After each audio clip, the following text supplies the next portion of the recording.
All right, Shalom. First and foremost, I want to give all praises, honor, and glory to Yahweh, Bahasham, Yahweh Shai, Bahasham, Rachak Wadash. Double honors to the elders and the apostles of Great Millstone, and peace and blessings to the elect. And, I wanted to do a quick response to the video that the elder Manat Zakba did. I think it was titled like "Take the Ticket and Go Home," something like that.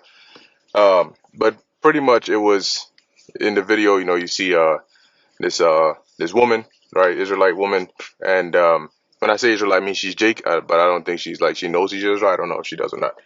But um, basically, it's another typical case where a cop comes up, tells them, hey, this is what you were doing, this is what this is the wrong, this is what's going to happen, and they try to challenge the authority and not just take the ticket in this case and go home. Instead it escalates into something more, and then you end up in a more difficult situation. So I want to start off with the book of Proverbs chapter 4 verse 7, and it reads, "Wisdom is the principal thing, therefore get wisdom, and with all thy getting get understanding." Okay, and that is a very, very key and important precept right there that I just read, because the sad and unfortunate part about it is a lot of Israelites don't even have the wisdom. Like they're not just lacking in understanding, they don't even have the wisdom. And that's why the Lord sent us out here, right? Proverbs, the first chapter, as it says, wisdom crieth without. That wisdom that's crying without is us, is the prophets.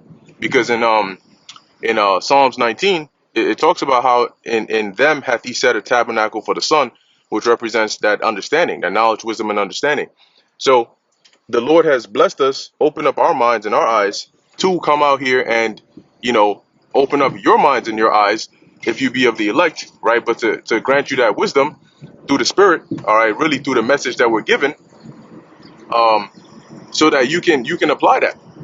Okay, that's like we always harp on. That's our primary advantage in this situation, is that yeah, we may not be physically strong against Esau, against the system, but we are, we are armed with wisdom, and we're talking about like wisdom from the heavens, divine wisdom. So we're in a much better position. And when you read throughout the scriptures, you can see examples of how wisdom carried and raised up certain individuals much higher than anything else. And what I mean by that is much higher than physical prowess or strength or agility or all of that. And one example is Joseph, right? Joseph was not made the governor, which his ability to interpret dreams, that falls under wisdom that the Lord blessed him with. But Joseph was not made governor of Egypt because of how strong he was.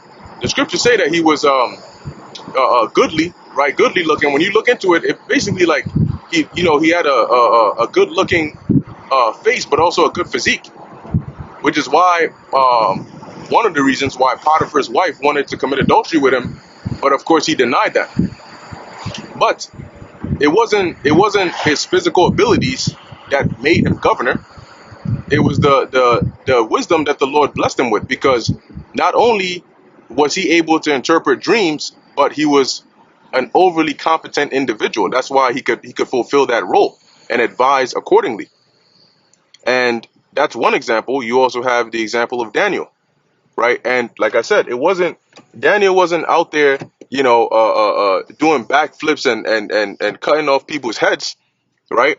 But the wisdom that the Lord blessed him with raised him to a position where he was pretty much like, if not the king above him, there's nobody else in terms of that kingdom. Like whether it was Darius or Cyrus, they all made him like the top above all of them, the president above everything. And this is something that even the top general, who would be in the top general position because he has those skills and all of that. That's not, you can only go so far with things like that. Okay, so if you look at it, you're like, okay, in the ancient world, people still had, the ability to fight, the ability to go to war, They were skilled in all of these physical things and these attributes, but it was wisdom that was basically the strongest. It was wisdom that was the greatest defense. Okay. Judith used it when you read the story of that.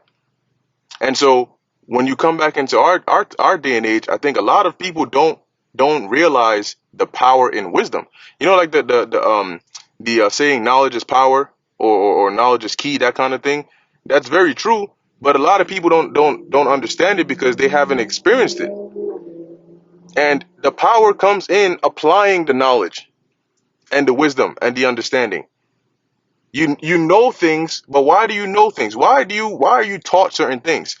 It's not just so you can know it, because if that was the case, then books are good enough. It's just in the books. But why are certain things taught to certain people? So you can use it. You learn how to cook. Why? Because you just want to know how to cook? No. You learn how to cook so you can cook. Okay? You learn how to fight so you can fight. You can defend yourself. You learn these things so they can be used.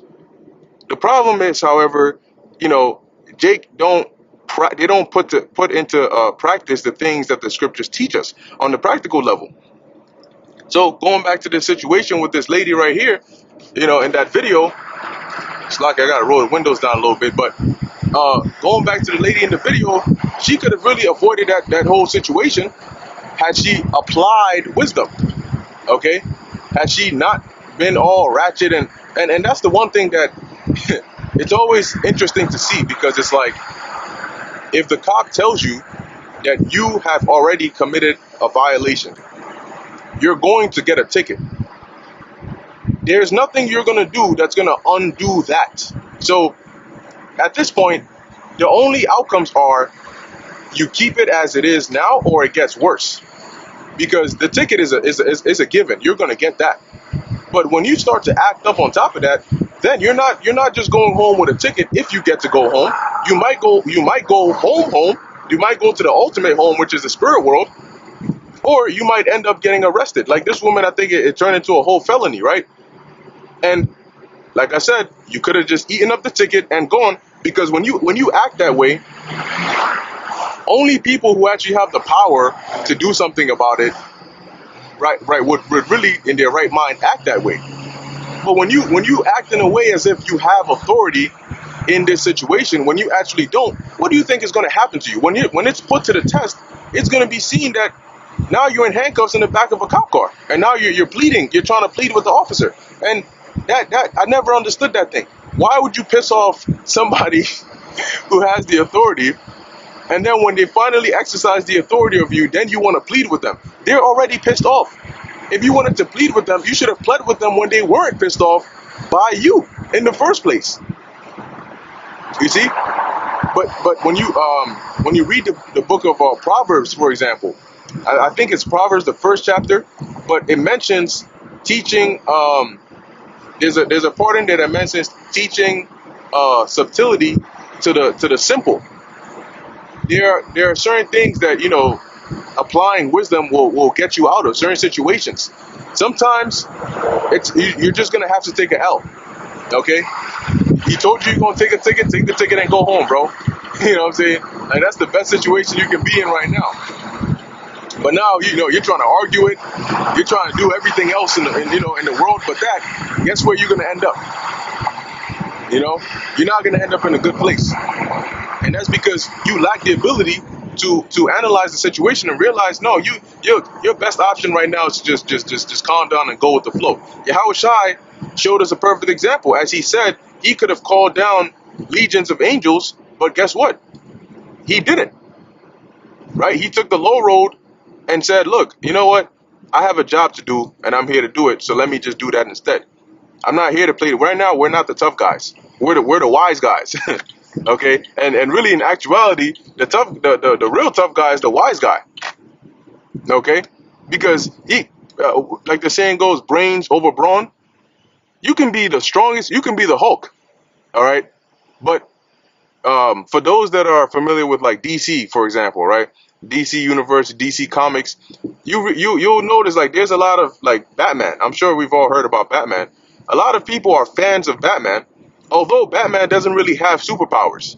right? He just uses gadgets and all of these things. But a lot of people are fans of Batman. A lot of people are fans of Batman because of his wits. Because even though he doesn't have superpowers, and he's not like Superman, he's not like Green Lantern, he's not like any of these people.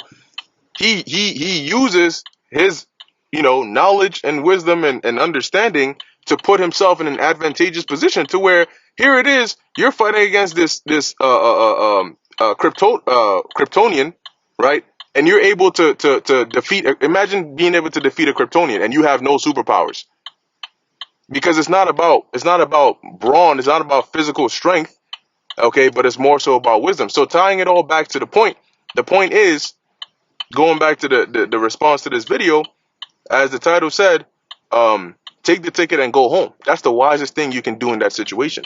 And then you learn from it. And then you find out, maybe next time I should not park here.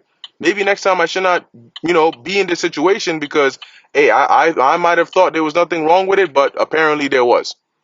So you just save yourself the trouble. You pay the ticket, and then it may hurt. It may hurt your pockets, but it's better you feel the pain of your pockets than you feel the pain of a bullet inside, a hot ass bullet, in some part of you. That's not a fun thing to go through. And as we come into more perilous times, you're going to be put in situations where you are completely helpless. Like imagine in the hour of martial law, or imagine all hell breaking loose and you're at the mercy of this like rogue gang. And maybe they've kidnapped you. That is not the time to be acting tough. Like there's some TV shows and some movies where people end up in situations like that and they manage to escape. You know how? Because they outsmart the captor. And what they do is they show you a lot of bad guys actually do that a lot. So-called bad guys in the movies, when they get captured and they're left alone with somebody, who's part of the people that captured them, and then they tell them, look, watch this guy, right? What does the bad guy try to do? He doesn't just get up and try to overpower the person right away. He'll try to get into their heads. Either try to turn them against each other or try to just deceive them. Sympathy, whatever it is. He'll try to get into their heads to put himself in a position to where he can escape, because he's able to quickly analyze and realize, what, right now in this position right now, if I don't use wisdom, it's not going to look good for me. And then the bad guy finds a way to escape, or at least distract whoever it is enough to where he can plot something. So like I'm saying, man, these things, they may seem trivial now. Oh, you didn't apply wisdom, and so you wanted to act tough. You got arrested. You got a felony. You got this. You maybe got slammed on the back of a cop car. We're coming into times when it's not gonna. You're gonna wish that it was just that. We're coming into times when that wrong mistake, because you either did not know when to shut your mouth, or you felt like you were the tough guy and you're not gonna take disrespect, or whatever the case is. You couldn't take the low road. You didn't realize the wisdom in taking the low road. You're gonna end up dead. Plain and simple. You're gonna end up dead. And at that point, then it's all over at that point. Or you're gonna end up suffering very horribly before you die. So if you're somebody that lacks the ability to apply the scriptures practically, because your pride gets in the way or you have a big ego, you should start learning how to control that now, because if not, you'll find yourself in very bad situations. Anyway, Lord willing, this is edifying to the elect. In closing, I want to give all praises to Yahweh Ba'asham Yahushai, Ba'asham Rachak Wadash. And in closing, well, I just said that, but until next time, Shalom.